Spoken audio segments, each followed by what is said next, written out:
So to finish off our blueberry basil mousse, we need to cool the glaze down to 30 degrees.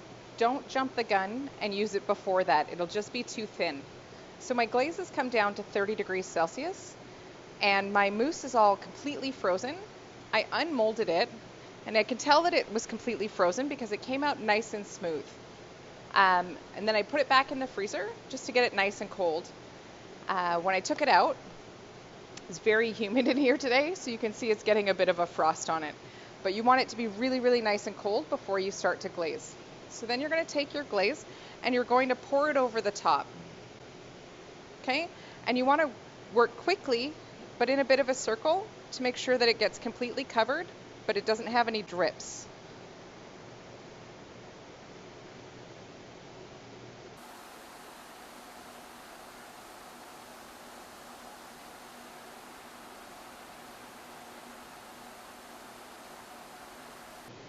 And you want to just do a quick check all the way around.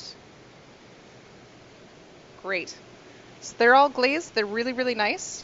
You have more glaze than you need for sure. But I gave you some extra just so you had a little bit extra to pour. You can scrape the glaze off the bottom of the tray and warm it up again if you wanted to reuse it. So now what we're going to do, so we're going to take them off the tray. So you want to put your palette knife underneath and just give a bit of a circle. And that's going to free up any dangling glaze. And then we're going to put it on our plate. Just going to use the tip of a knife to push it off onto the plate. And then we have the meringue shards that we made earlier. So I've got my meringue, and I'm just going to pick up some pieces of it and put it around the outside, just to make a bit of a garnish to our dessert. This is just a little crispy element to add some different texture. You don't have to go all the way around, but you can if you want.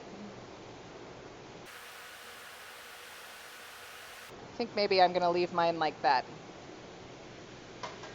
So some sauce on the plate. If this was being presented in a pastry case, maybe just a little bit of garnish. And there you go. I'll post a photo of this as well.